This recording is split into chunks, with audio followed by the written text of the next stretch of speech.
7 अक्टूबर की सुबह इजराइल में रहने वाले लोगों की नींद रॉकेट के धमाकों और गोलीबारी की आवाज से टूटी।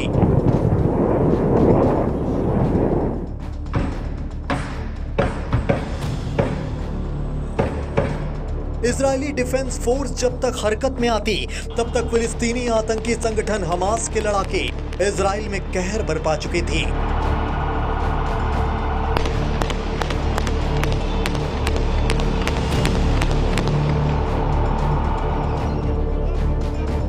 बॉर्डर के तार काट कर इजराइल की सीमा में दाखिल हुए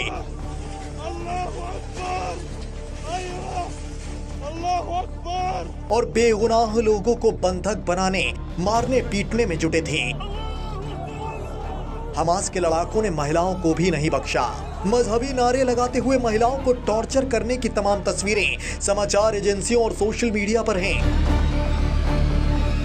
हमास के आतंकियों ने महिलाओं के साथ इतनी बर्बरता की है जिसकी तस्वीरें हम आपको नहीं दिखा सकते। बंधक बनाई गई महिलाओं को गाड़ी में जबरन बिठाया जा रहा है। कुछ आतंकी महिलाओं को निर्वस्त्र कर सबके सामने घिनौनी करतूत कर रहे हैं, तो कुछ तस्वीरें ऐसी हैं जिनमें महिलाओं को प्रताड़ित करने के बाद मौत के घाट उतार दिया गया।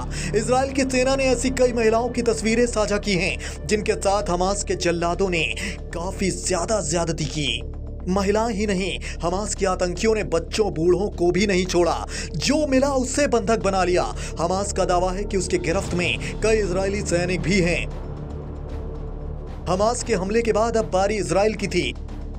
इजरायली प्रधानमंत्री बेंजामिन नेतन्याहू ने जंग का ऐलान करते हुए ऑपरेशन आयरन स्वॉर्ड लॉन्च किया। הבוקר חמאס פתח במתקפת פתע רצחנית נגד מדינת ישראל ונגד אזרחיה। इजरायली डिफेंस फोर्स ने हमास को नेस्तनाबूद करने की कसम खा ली और गाजा पट्टी समेत हमास के 2 दर्जन से ज्यादा ठिकानों पर ताबड़तोड़ हमला बोल दिया।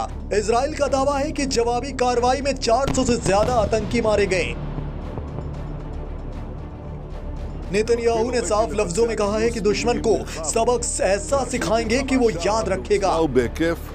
שהאויב לא הכיר. האויב ישלם מחיר שהוא לא ידע כמותו. אני קורא בינתיים לכל אזרחי ישראל להישמע בקפדנות להנחיות הצבא, להנחיות פיקוד העורף. אנחנו במלחמה ואנחנו ננצח בה.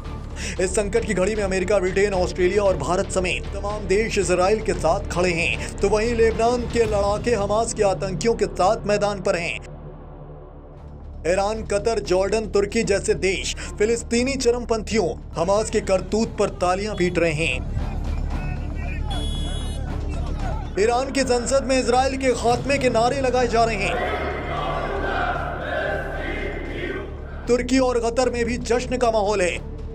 लोग हमास के आतंकियों का समर्थन करते हुए देखे जा सकते हैं। मीडिया रिपोर्ट्स दावा करती हैं कि हमास के ताकतवर होने और उसे हथियार मुहैया करवाने में ईरान, कतर जैसे देशों का हाथ है।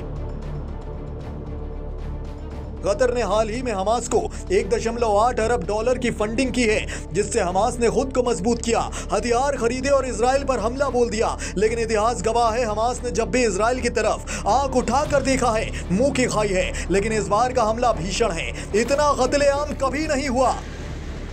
भले ही इजराइल ने आतंकियों के सफाई की कसम खाई हो, लेकिन इस जंग में कोई पिस रहा है तो वो है मासूम बच्चे, महिलाएं और आम नागरिक। बता दें कि बीते 48 घंटों में दोनों तरफ से सैकड़ों बेगुनाहों की जान जा चुकी है, जबकि हजारों लोग गंभीर रूप से घायल हैं।